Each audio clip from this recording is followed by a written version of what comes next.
One Nation could play a role in this election. Their primary support was as high as 8%, up from 5% at the last election, although it dipped at 7% in the latest news poll. The minor party is authorising the reprinting of how-to-vote cards to give higher preferences to the coalition as well, including the seat of Dixon, held by the opposition leader himself, Peter Dutton. Joining me now is One Nation Senator for Queensland, Malcolm Roberts, who's in Pimpama on the Gold Coast. Thank you for your time. How would you sum up the mood of voters there? Because it seems as though a lot are not thrilled with the last 3 years, but not really clamouring for change if you see the support increasing for Labor in particular over the past few weeks. Not really thrilled is an understatement. They detest the Labor-Greens government, Tom, you're absolutely right. Actually, there are several things that I'm picking up. One is very strong support for One Nation. They love what we're doing, they love our policies, really do think very highly of them. But people are doing it tough and they're very disgruntled. People are really being squeezed by cost of living pressures. Life in Australia is becoming unaffordable. They see no answer in either Peter Dutton or Anthony Albanese, no answer. Many of them are saying, to hell with it, it's not worth voting in this country anymore. Some are even saying, I've got to leave this country. I hope you get in, Malcolm. So that's the mood. Anger, apathy, disgruntlement and some excitement for One Nation. The coalition has been wary of trying to get, I suppose you call them Trump supporters in Australia, in appealing to them too directly, because the middle ground in Australia clearly isn't a big fan of Donald Trump. Where do you sit on this? Are you rolling out the welcome mat, or do you say, well, there's a fair bit of destabilisation, including in our region, that might not be helped by Donald Trump? What we've noticed is that we have been talking about the same things as Donald Trump for years now. I mean, literally years. And that's because he listens to the American people and they're telling him what they want and he's reflecting that back. We do the same here, particularly Pauline and I. We listen to the people and reflect that back. It happens to be the same message because people want to return to common sense. People are talking about energy, they're talking about immigration, catastrophic immigration, housing policies that are destroying housing in this country in terms of price. They're talking about destruction of families and undermining of families. They're talking about pushing a globalist agenda, which is all true. They're talking about cultural damage. I've rarely heard that before in this country, but mums and dads, workers, businesses are saying, we are letting our culture deteriorate. Where is the Australia that we used to have? People want Australia back. I'm talking about people of all backgrounds, all nationalities. They came here for what Australia had to offer, and in particular our culture. And now it's being smashed. Indians, Pakistanis, they're all saying the same thing.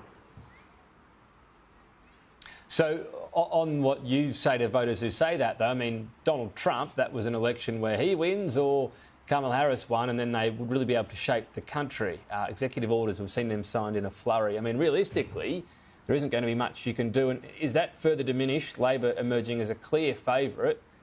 What would your role be in a parliament where Labor perhaps holds a majority or a minority? There's not going to be much you're going to be called on in terms of a relevant vote, is there? Well, Tom, it all depends upon the polls. The polls are saying that we have had an enormous increase since 2022.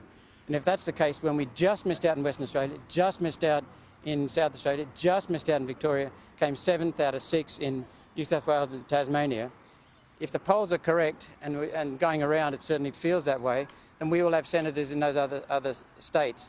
That gives us enormous power. Not power to run the country, sadly, but power to stop them destroying the country. That's very, very important. And right now, we are terrified of something far worse. At the moment, we have a Greens, Teals, David Pocock, and Labor coalition in the Senate. That's what runs the show. It's not Anthony Albanese's outright majority in the lower house. It's a coalition of Greens, Teals, and Anthony Albanese Labor Party in the Senate. We are terrified of that being the same in the lower house. That's why we're supporting, in a sense, that rather than let preferences exhaust, we would rather put Liberal before Labor. But they're the voters' preferences, they're not our preferences. We don't do deals and that kind of thing. We make suggestions on what we think is best for the country.